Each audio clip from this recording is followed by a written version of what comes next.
सभी को आत्मवंदन। पीएमसी ध्यान नेपाल में आप सभी का हृदय से बहुत बहुत स्वागत करती हूँ। अपने प्रिय गुरु ब्रह्म ऋषि पितामह महाअवतार बाबा जी, सभी आध्यात्मिक गुरुओं को साष्टांग नमन करते हुए हम आज का सत्र आरंभ करते हैं। और आज हमारे साथ हमारी प्रियंका जी जुड़ी हुई हैं, जो हमें मैनी लाइव्स मैनी मास्टर का स्वाध्याय करा रही हैं। तो वेलकम वेलकम प्रियंका, बहुत बहुत हार्दिक स्वागत। एंड बहुत हम सभी ग्रेटफुल हैं आपके लिए। तो over to you please. Thank you Santosh ji. सर्वप्रथम आत्मवंदन पितामह पत्री जी, महाअवतार बाबा जी, सारे astral masters, divine beings, spiritual guides, आप सभी मास्टर्स को जो इस सेशन में पार्टिसिपेट कर रहे हैं, ध्यान कर रहे हैं, ज्ञान दे रहे हैं। हम सेशन की शुरुआत ध्यान से करेंगे। आप ध्यान की स्थिति में बैठ जाइए। हाथों की उंगलियों को एक दूसरे में घुसाना है, पैरों को क्रॉस कर लीजिए। अपने आसपास पानी का ग्लास या बॉटल रख लीजिए, और अगर आपने चश्मा पहना है तो उतार दीजिए।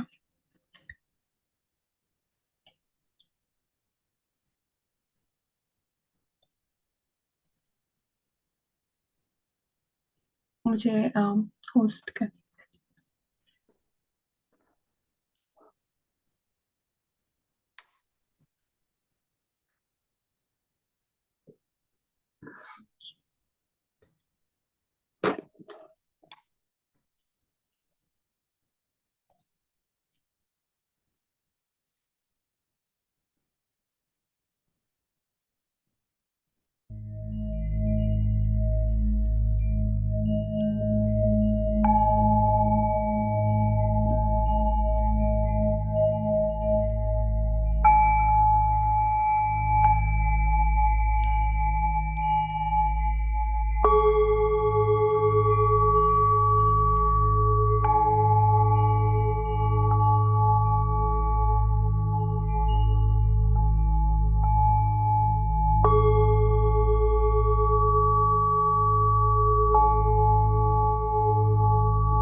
आंखें बंद करके आराम से बैठ जाइए।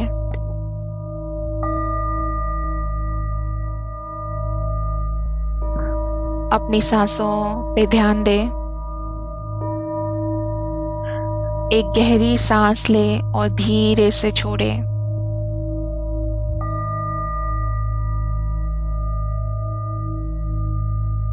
धीरे धीरे और गहराई से सांस लेते रहें।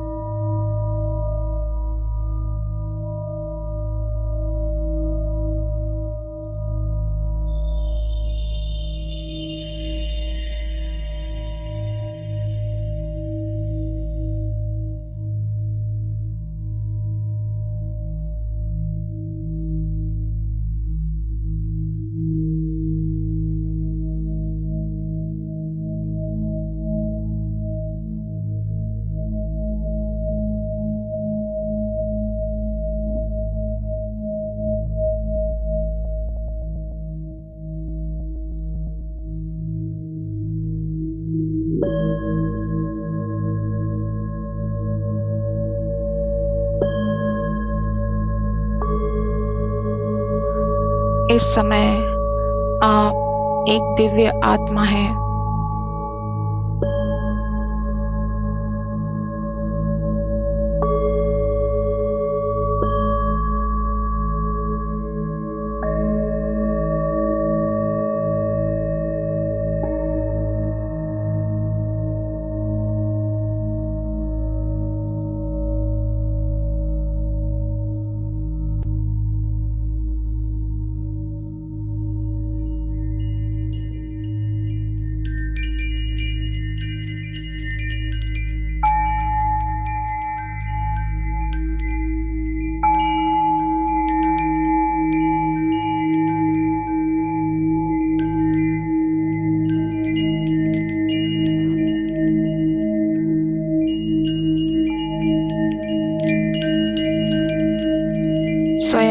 एक विशाल पिरामिड में बैठा हुआ महसूस करें।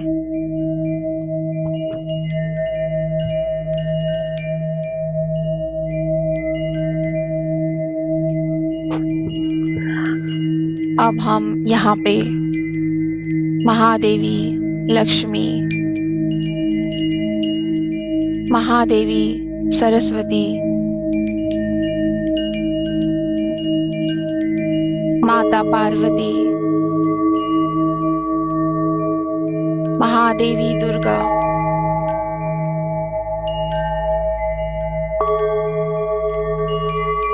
भगवान विष्णु,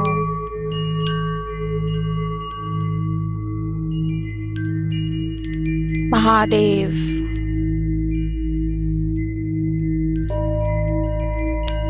गणेश जी,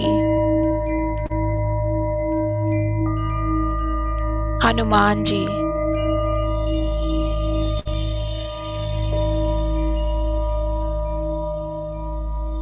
पितामह पत्री जी, महाअवतार बाबा जी, सारे एस्ट्रल मास्टर्स, स्पिरिचुअल गाइड्स, इन सभी को हम इस ध्यान में बहुत प्रेम से आमंत्रित करते हैं।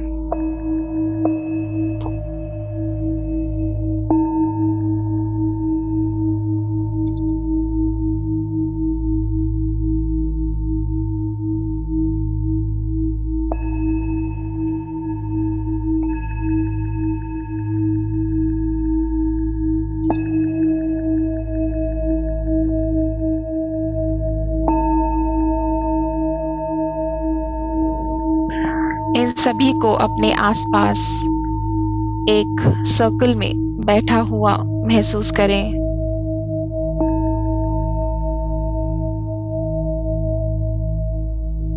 और देखें कि एक गोल्डन प्रकाश इन सभी से आपके शरीर में प्रवेश कर रहा है।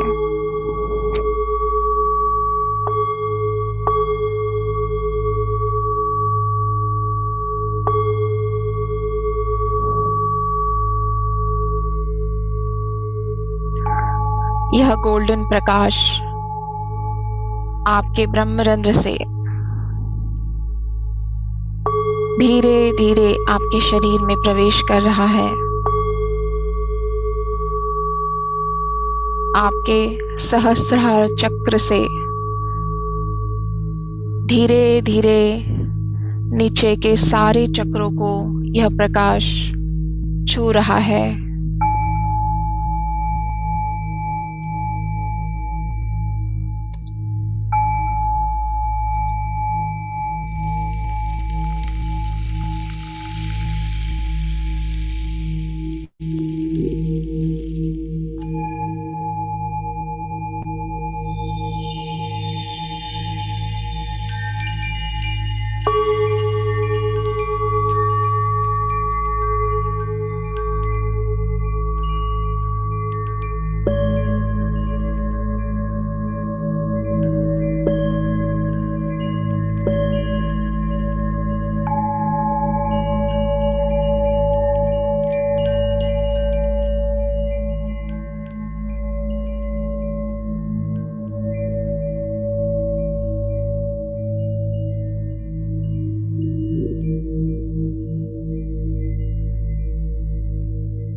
अब धीरे धीरे अपने भौतिक शरीर में वापस आएंगे।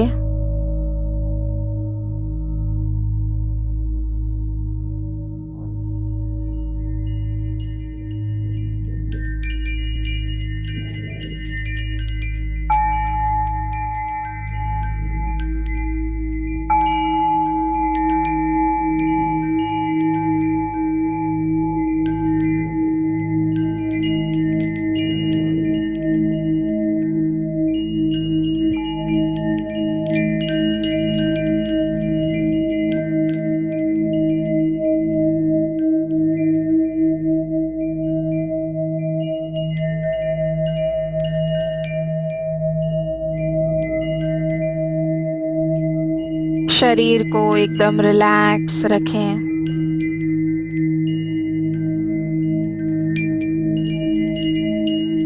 ध्यान सांसों पे।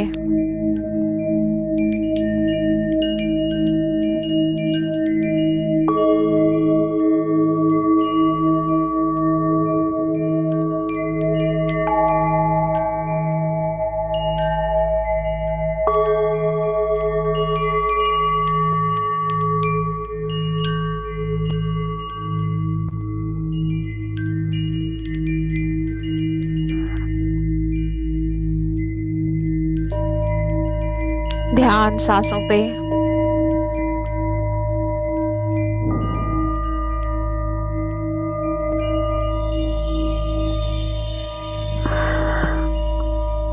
धीरे धीरे हाथों की उंगलियों को अलग करते हुए उन्हें अपनी आंखों पे रखें।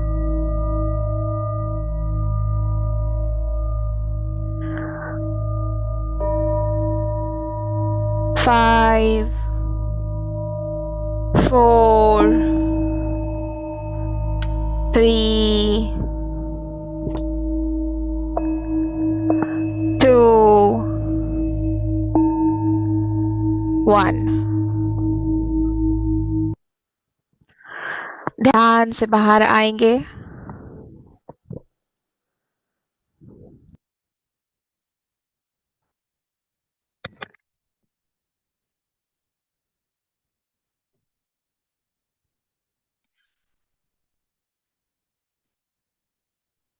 Thank you Priyanka ji. Thank you Priyanka. Thank you so much. Thank you so much.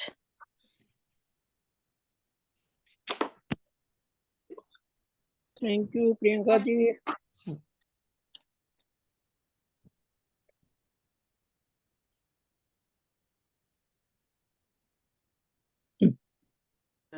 Thank you.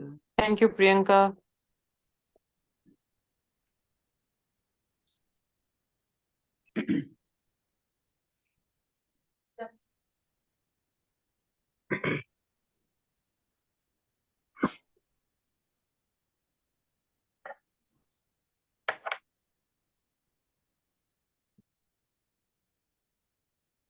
हम स्वाध्याय शुरू करते हैं। हम स्वाध्याय कर रहे हैं इस बुक का, जिसका नाम है मैनी लाइव्स मैनी मास्टर्स। ये डॉक्टर ब्रायन द्वारा लिखी गई है और डॉक्टर ब्रायन एक फेमस ह्यूमन साइकोलॉजिस्ट है। और उनका जो उनके जो सेशंस थे उनकी पेशेंट कैथरीन के साथ, और कैसे जो नॉलेज उनको मिल रहा था मास्टर्स से, कैथरीन के माध्यम से, वो उन्होंने यहाँ पे इस बुक में हमारे साथ शेयर किया है। तो हम समरी देख रहे हैं हर एक चैप्टर की। आज हम चैप्टर 10 के बारे में 10 को देखेंगे, उसकी समरी देखेंगे।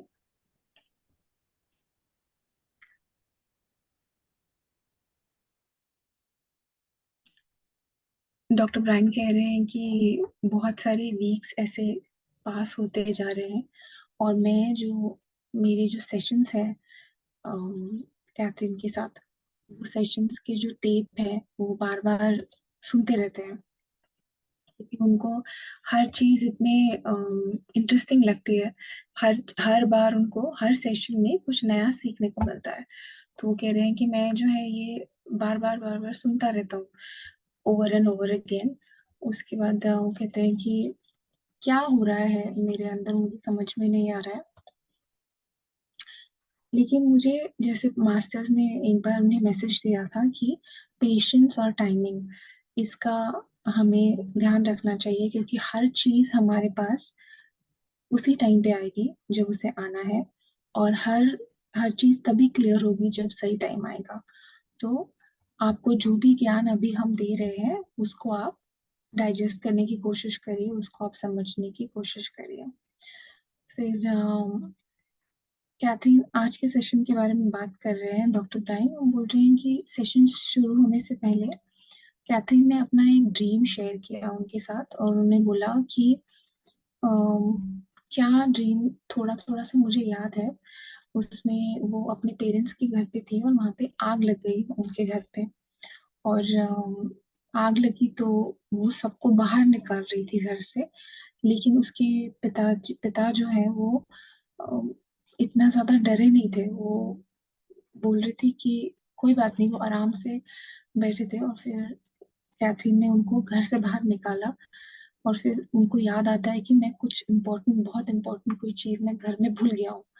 तो वो कैथरीन को वापस भेजते हैं कि जाओ वो लेके आओ।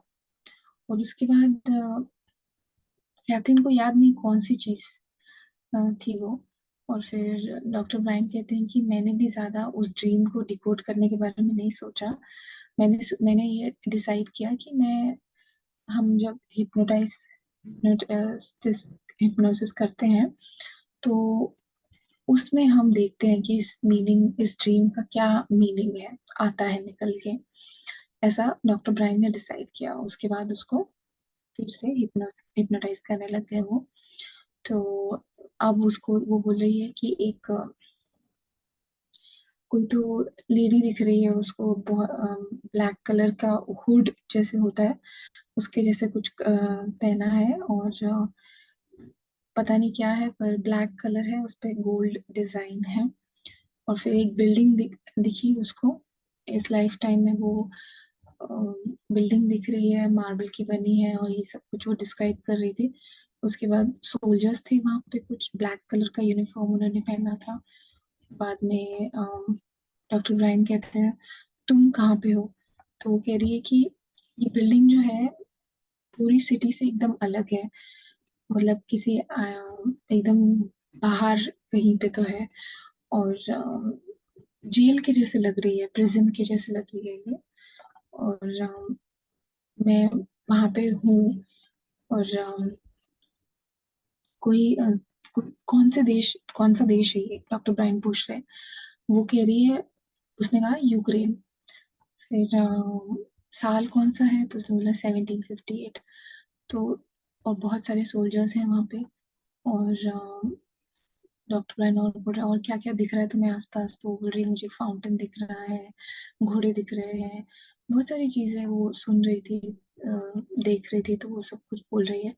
उसके बाद वो डॉक्टर ब्रायन बोलते हैं तुम रहती कहाँ पे हो। तो वो बोल रही है कि मेरा गांव में मेरा घर है, और उसके कपड़े ऐसे थोड़े से फटे हुए हैं। एक अ, लड़का लड़का है वो, और छोटी एज है उसकी, और बहुत ठंडी है वहां पे। तो देखिए, अच्छा लड़की का नाम कुछ पता है। तो बोलती है नहीं। फिर आगे उस लड़की के साथ क्या होता है, तो वो बोलती है कि उसके पिता को जेल में, प्रिजन, उस जेल में उन्होंने रखा है, और उसे डर है कि वो मार देंगे शायद उसके पिता को। और शायद वो कभी देख मिल ना पाए दोबारा अपने पिता से। और उन पर ये आरोप है कि उन्होंने कुछ चोरी की है। फिर उस लड़की को समझ में भी नहीं आ रहा है कि क्या हो रहा है। और तो फिर आगे जाके वो बोलती है कि उस लड़की को जो एंजाइटी फील हो रही है वो तुम्हें फील हो रही है। तो वो बोलती है हाँ। फिर आगे डॉक्टर ब्रायन बोलते हैं क्या होता है आगे। तो वो बोलती है कि उसके पिता को उन्होंने मार दिया। फिर डॉक्टर ब्रायन बोल रहे ऐसे ही बिना किसी कारण के ऐसे ही मार देते हैं लोगों को। तो वो बोलती है कि कुछ नहीं कर सकते अभी। तो वो जो लड़का है वो बहुत ज्यादा अपसेट है। और उसको समझ में भी नहीं आ रहा पूरी तरह से कि क्या हो रहा है। फिर वो बोलती है कि ये लाइफ टाइम जो है वो बहुत हार्ड है। पता नहीं वो इस दुख से बाहर आ भी पाएगा या नहीं, और शायद यहीं पे वो अपनी फिजिकल बॉडी छोड़ देगा। और फिर आगे जाके और उसको लेके जाते हैं आगे, तो वो बोलती है कि हाँ, उसने बोला कि छोड़, कुछ नहीं, बस डार्कनेस दिख रही है उसको। तो उस लाइफ टाइम से उसने छोड़ दिया वो बॉडी का, उस बॉय का, लड़के का शरीर उसने छोड़ दिया। फिर डॉक्टर ब्रायन कह रहे हैं कि तुमने क्या सीखा इस लाइफ टाइम से? तो उसने बोला कि लोगों को जज करना बहुत जल्दी बहुत गलत है। आपको सबको एक चांस देना चाहिए, क्योंकि बहुत सारी जिंदगियां खराब होती हैं इसकी वजह से। जो उस लड़की का जीवन था वो छोटा था, हार्ड था, बहुत डिफिकल्ट था, क्योंकि उस जजमेंट की वजह से जो उसके पिता के अगेंस्ट वहां पे लिया गया। उसके बाद आगे और डॉक्टर ब्रायन कहते हैं और कुछ तुम्हें दिख रहा है, सुन रहा है? तो बोल रही है नहीं। फिर आगे जाके डॉक्टर ब्रायन उसको रेस्ट करने के लिए बोलते हैं, क्योंकि वो बहुत हार्ड लाइफ टाइम से अभी आई है। तो उसको बोलते हैं कि ठीक है, आप थोड़ी देर रेस्ट करिए। थोड़ी देर के बाद डॉक्टर ब्रायन ऐसे सोचते हैं कि उसका जो ड्रीम था, जो सेशन शुरू होने से पहले उसने डॉक्टर ब्रायन को बताया था अपने पेरेंट्स के घर में आग लगने का। तो डॉक्टर ब्रायन सोचते हैं अभी उसको डिकोड करने की कोशिश करते हैं हम, जब वो हिप्नोटाइज है। तो वो बोलते हैं कि तुमने मुझे आज अपने ड्रीम के बारे में बताया, तो उसमें मेरा एक क्वेश्चन है कि तुम्हें याद है कि तुम्हारे पिता ने तुम्हें उस आग में वापस क्यों भेजा था? तो क्या लाने के लिए भेजा था? तो वो बोलती है कि एक मेटल बॉक्स उनका था, जिसमें वो उनके कुछ स्टैम्प्स, कॉइन्स, ऐसे कुछ बहुत इंपॉर्टेंट चीजें थी। तो इसीलिए उन्होंने भेजा हो मुझे वापस लाने के लिए वहां से। तो यहाँ पे डॉक्टर ब्रायन कह रहे हैं कि हिप्नोसिस जो है वो बहुत पावरफुल एक टेक्निक है। ऐसे ऐसे हमारे मेमोरी के दिमाग के ऐसे हिस्से को वो एक्सेस कर सकते हैं हम हिप्नोसिस के थ्रू। बाद में फिर डॉक्टर ब्रायन कहते हैं कि उनको ऐसा नहीं लगा कि उन्हें तुम्हारी लाइफ रिस्क पे नहीं डालनी चाहिए। तो कैथरीन कहती नहीं, उन्हें लगा कि मुझे कुछ नहीं होगा, मैं जल्दी से जाके लेके आ जाऊंगी। तो ये ऐसा डर नहीं था उनके अंदर। फिर डॉक्टर ब्रायन कहते हैं पर इस ड्रीम का मीनिंग क्या था? तुम्हारा जो रिलेशनशिप है तुम्हारे पिता के साथ कुछ उससे रिलेटेड है। और वो जब आग लगी थी तो वो इतनी जल्दी में नहीं थे वहां से निकलने के, वो आराम से बैठे थे। पर तुमने तो डॉक्टर ब्रायन ने उस ड्रीम को इंटरप्रेट करना शुरू कर दिया कि वो चीजें छुपाते हैं। तो डॉक्टर ब्रायन के वो ऐसा कैथरीन ने बोला कि वो चीजें छुपाते हैं। डॉक्टर ब्रायन उसको इन ड्रीम को डिकोड करने लग गए और बोलने लगे कि ये उनका पैटर्न है। जैसे उन्होंने तुम्हें भेजा वो डब्बा लेके आने के लिए, मेटल बॉक्स लेके आने के लिए, मुझे ऐसा लगता है कि काश वो सीख पाते कि जो ये आग है ये टाइम है जो चलता जा रहा है, बिकॉज सब कुछ जल रहा है, तो वो टाइम जा रहा है। पर उनको डेंजर दिखाई नहीं दे रहा। वो तुम्हें एक छोटी सी बॉक्स को लाने के लिए उस डेंजर में वो डाल रहे हैं, जबकि वो तुमसे कितना कुछ सीख सकते हैं, तुम उन्हें कितना कुछ सिखा सकते हो, लेकिन वो सीखना नहीं चाहते। तो कैथरीन बोलती है हाँ, नहीं सीखना चाहते। तो डॉक्टर ब्रायन बोलते हैं कि लेकिन हम उन्हें फोर्स नहीं कर सकते, जब तक उन्हें खुद से रियलाइज नहीं होता तब तक हम उन्हें फोर्स नहीं कर सकते। आगे कैथरीन बोलती है हाँ, पर ये तो डॉक्टर ब्रायन का वर्जन था, उन्होंने डिकोड किया इस ड्रीम को। अब मास्टर्स आते हैं और वो क्या बताते हैं, वो मैसेज बहुत इंपॉर्टेंट है। वो बोलते हैं कि इस बात से कोई फर्क नहीं पड़ता कि आप उनका शरीर उस आग में जल जाए। तो ये एक अलग नजरिया है उस ड्रीम को समझने का। पर मास्टर्स बोलते हैं कि हमें बॉडी की जरूरत नहीं है। तो डॉक्टर ब्रायन कहते हैं बॉडीज की जरूरत नहीं है। तो मास्टर बोल रहे हैं हाँ, हम इतने सारे स्टेजेस से जाते हैं और अलग अलग तरह की बॉडीज हम देखते हैं। बच्चे की बॉडी से एडल्ट, एडल्ट से ओल्ड एज, ये सारे एक एक स्टेज पे हम बॉडी को शेड कर दे, अलग छोड़ते जाते हैं। तो एक स्टेप और आगे जाके अगर हम एडल्ट बॉडी से स्पिरिचुअल प्लेन में जाए तो कैसा कैसा होगा। और यही हम करते हैं। हम हमेशा, हमारी जो ग्रोथ है वो कभी रुकती नहीं है, हमेशा चलती रहती है। जब हम स्पिरिचुअल प्लेन में जाते हैं वहां पे भी हम हमेशा बढ़ते जाते हैं। अलग अलग स्टेजेस हैं डेवलपमेंट के। जब हम आते हैं वहां पे शरीर को छोड़ के, जब हम स्पिरिचुअल प्लेन में आते हैं तो बहुत थके होते हैं। तो हमें रिन्यूअल स्टेज में जाना होता है, लर्निंग स्टेज में जाना होता है, डिसीजन के स्टेज में जाना होता है। डिसीजन के स्टेज में जाके हम देखते हैं कि हमें क्या करना है, आगे वापस आना है तो क्यों आना है, क्या सीखने के लिए आना है। तो ये सारे जो स्टेजेस हैं ये हमेशा सोल का चलता रहता है। और कभी कभी कुछ सोल्स डिसाइड करते हैं कि जरूरत नहीं है अभी जाने की, जो सीखना था सीख लिया, तो वो उनकी वो वहीं पे रहते हैं। तो मास्टर कह रहे हैं शरीर जो है सिर्फ एक व्हीकल है, सिर्फ एक माध्यम है। जब तक हम इस पृथ्वी पर हैं, जो हमारा सोल है, जो हमारी आत्मा है, वो उसका, उसकी कोई, वो हमेशा के लिए है, उसका कुछ अंत नहीं है। डॉक्टर मैन कह रहे हैं कि जो फिजिकल स्टेट में, मतलब यहाँ पृथ्वी पर जो लर्न लर्न करना होता है, जो लेसन सीखना होता है, वो फास्ट होता है क्या? क्यों लोग वहीं पे नहीं रहते स्पिरिचुअल स्टेट में, वहां यहाँ क्यों आते हैं नीचे? तो मास्टर कह रहे नहीं, स्पिरिचुअल स्टेट में फास्ट होता है लर्निंग, और फिजिकल स्टेट से कहीं ज्यादा फास्ट लर्निंग स्पिरिचुअल स्टेट में होता है। लेकिन हम, ये डिपेंड करता है कि हम क्या सीखना चाहते हैं।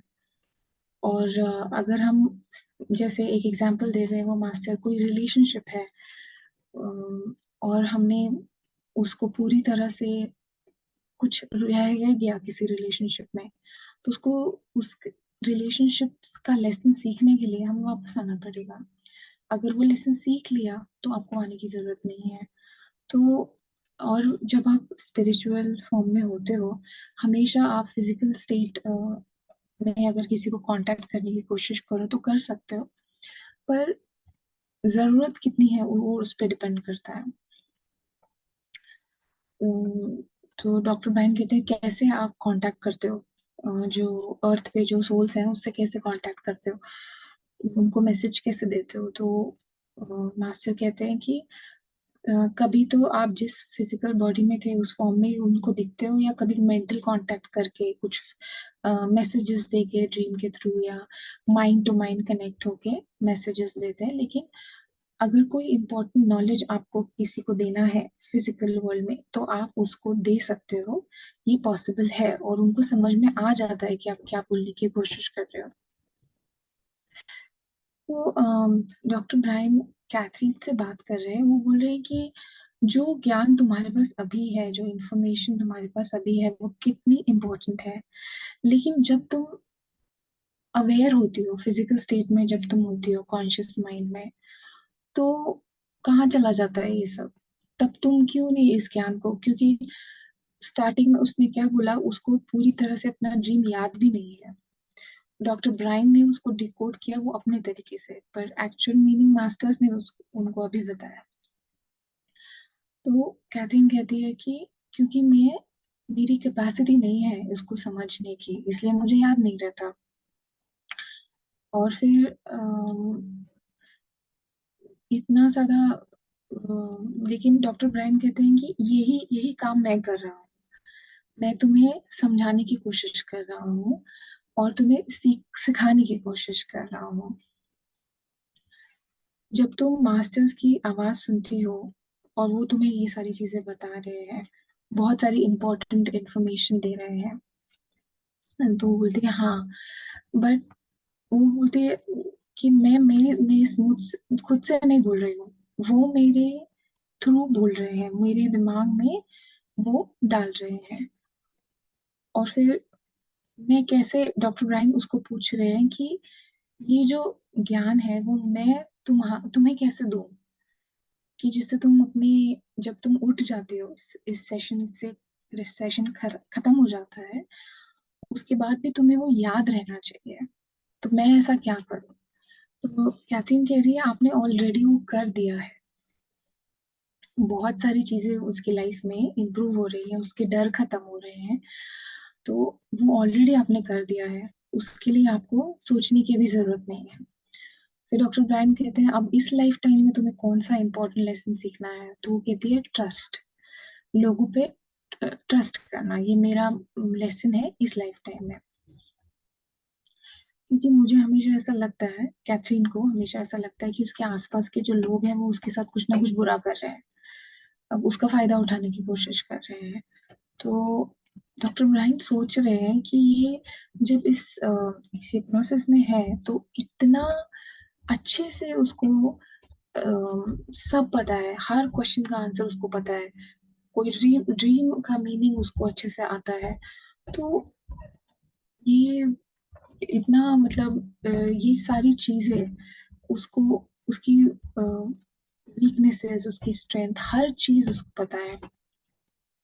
सिर्फ एक प्रॉब्लम है कि ये सब कुछ उसके कॉन्शियस माइंड तक, कॉन्शियस माइंड से कॉन्शियस माइंड तक कैसे पहुंचेगा उसकी वेकिंग लाइफ में, मतलब वो जो फिजिकल स्टेट में जीती है, इस सेशन के बाहर जो उसकी लाइफ है उसमें वो कैसे पहुंचेगा। तो और जब ऐसा होता है तो उसकी लाइफ, अगर ऐसा होता है तो उसकी लाइफ पूरी तरह से ट्रांसफॉर्म हो जाएगी। उसके बाद डॉक्टर ब्रायन सोच रहे हैं आगे, वो बोलते हैं कि कौन से ऐसे लोग हैं जिससे तुम्हें ऐसा लगता है कि मुझे ट्रस्ट नहीं करना चाहिए या करना चाहिए इन लोगों पे। तो वो बोलती है कि बेकी, उसके हस्बैंड स्टुअर्ट और ये सब लोग। तो बोलते हैं कि क्या तुम इनसे एकदम दूर हो सकती हो? तो वो बोलती है कि नहीं, पूरी तरह से तो मैं इनसे दूर नहीं हो सकती, क्योंकि स्टुअर्ट के बारे में वो बोलती है कि वो हमेशा मुझे एक जेल में ऐसे अपने माइंड के प्रिजन में रखना चाहता है। उसे पता है कि मैं, मुझे डर लगता है, उसे पता है कि मैं उसे छोड़ नहीं सकती, तो इस नॉलेज का वो गलत फायदा उठाता है। और बेकी जो है उसकी कोवर्कर, वो हमेशा उसको अपने अपने आइडियाज उसके ऊपर थोपना चाहती है। वो हमेशा ऐसे अगर वो किसी को ट्रस्ट करती है तो बेकी उसको बोलती है कि नहीं, शायद तुम गलत कर रही हो। तो वो जैसा सोचती है वैसा वो चाहती है कि कैथरीन भी वैसे ही करे जैसे वो कर रही है। तो डॉक्टर ब्रायन एक और चीज यहाँ पे पॉइंट करते हैं कि कैसे हर कैरेक्टर जो उसकी लाइफ में है उसका पॉजिटिव साइड, नेगेटिव साइड, हर चीज कैथरीन को एकदम क्लियरली दिख रही है। अब जब कैथरीन उठेगी तो ये सारा ज्ञान उसके अंदर होना चाहिए, तब उसे पता होना चाहिए कि उसने क्या बोला। और यही मेरा काम है, मुझे ये ब्रिज बनाना है उसके सबकॉन्शियस माइंड और कॉन्शियस माइंड के बीच में, जिसपे वो सारा ज्ञान जो अबू बोल रही है वो उसके कॉन्शियस माइंड तक पहुंचे। आगे वो पूछते हैं तुम किसको ट्रस्ट कर सकते हो? तो थोड़ी देर रुकती है, वो बोलती है आपको ट्रस्ट कर सकती हूँ मैं। तो डॉक्टर कहते हैं हाँ, लेकिन तुम्हारी पर्सनल लाइफ में भी कुछ लोग होंगे जिनको तुम ट्रस्ट कर सकती हो। तो उसने बोला मेरी बहन, और और भी, आई डोंट नो, अभी तो मैं इतने लोगों से मिल ही रही हूँ, शायद फ्यूचर में मैं मिलूँ। और जो स्टुअर्ट है उसको मैं कर सकती हूँ ट्रस्ट, लेकिन एक लेवल तक।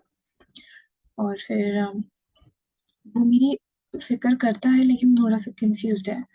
फिर रॉबर्ट करके एक नाम बताती है, वो जो उसके अच्छा फ्रेंड है, उसके साथ काम करता है। तो और शायद फ्यूचर में और लोगों को वो मिले।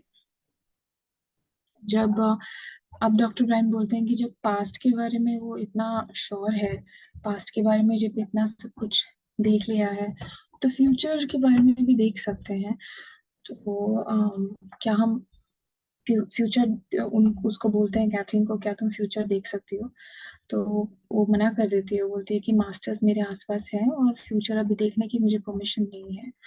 तो डॉक्टर ब्रायन कहते हैं हाँ हो सकता है कि अभी वो तैयार नहीं है फ्यूचर देखने के लिए। तो वो वहीं पे रुक जाते हैं। उसके बाद वो बोलते हैं कि अपने आसपास देखो क्या है। तो उसको एक ये दिखता है, उसका एक एंजल दिखता है, वो हमेशा उसके साथ रहता है। उसके बारे में वो बताती है। आगे और एक मैसेज आता है कि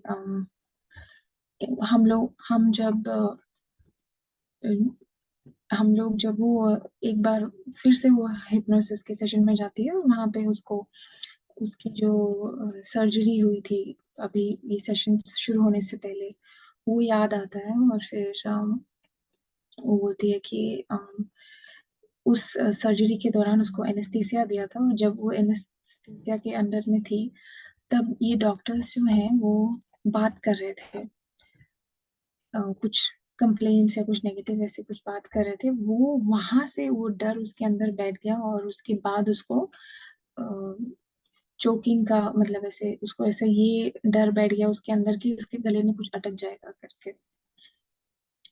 आगे वो बोलती है कि उस डर को, तो डॉक्टर ब्रायन उसको इस हिप्नोसिस की स्टेट में बोलते हैं कि अब तुम उस डर से बाहर आ जाओ। तो डॉक्टर ब्रायन कह रहे हैं कि ये चीज डॉक्टर्स जो है उनको रियलाइज नहीं होता कि उनको ऐसा लगता है कि अगर पेशेंट जो है वो एनेस्थीसिया दिया है उनको तो वो सुन नहीं पा रहे, लेकिन माइंड उनको याद रखना चाहिए कि नहीं वो सुन रहे हैं, हर चीज वो सुन रहे हैं। जो भी वो उनका कोई झगड़ा चल रहा है या कुछ भी जो वो क्रैक कर रहे हैं, कुछ भी सबकॉन्शियस माइंड जो है वो सब कुछ रजिस्टर कर रहा है। तो इसीलिए हाँ, ये याद होना चाहिए उन्हें, क्योंकि इस चीज की वजह से उसकी वो सर्जरी के बाद उसकी उसके अंदर जो ये डर बैठ गया था, तो उसकी वजह से उसे कितना प्रॉब्लम हो रहा था ये बात उनको पता ही नहीं है। लेकिन अभी इस सेशन में डॉक्टर ब्रायन ने उसको रिवर्स कर उल्टा कर दिया है, और वो बोल रहे हैं कि ठीक है अभी तुम सेफ हो, फ्री हो, तो ये डर अभी तुम्हारे अंदर से चला गया है। आगे फिर डॉक्टर ब्रायन और मैसेजेस के लिए रुकते हैं, वो थोड़ी देर साइलेंट हो जाती है और फिर बोलती है कि कुछ और। डॉक्टर ब्रायन पूछते हैं और कुछ है, कोई मास्टर आ रहे हैं, कुछ मैसेज दे रहे हैं? तो बोलती है कि नहीं, हम नहीं बुला सकते उनको कोई क्वेश्चन पूछने के लिए, जब उनको आना होता है तब वो आ जाते हैं, मेरा कोई कंट्रोल नहीं है उनके ऊपर। आगे यहाँ पे ये चैप्टर 10 खत्म होता है। आगे के सेशंस में हम और देखेंगे क्या पता चलता है हमें। तो thank you masters.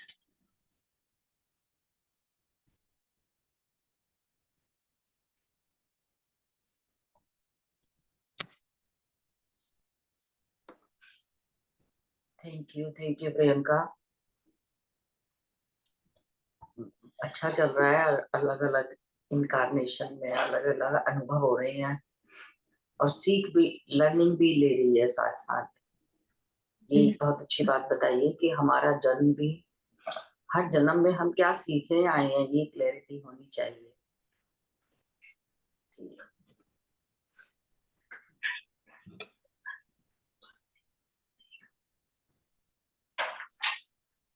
Thank you. किसी को और को भी बात करनी है तो प्लीज बात करिए।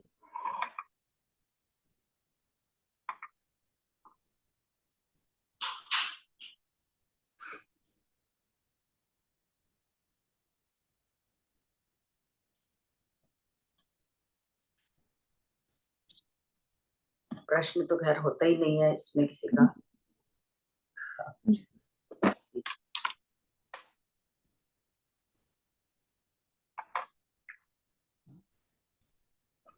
रिकॉर्डिंग ऑफ कर देते हैं।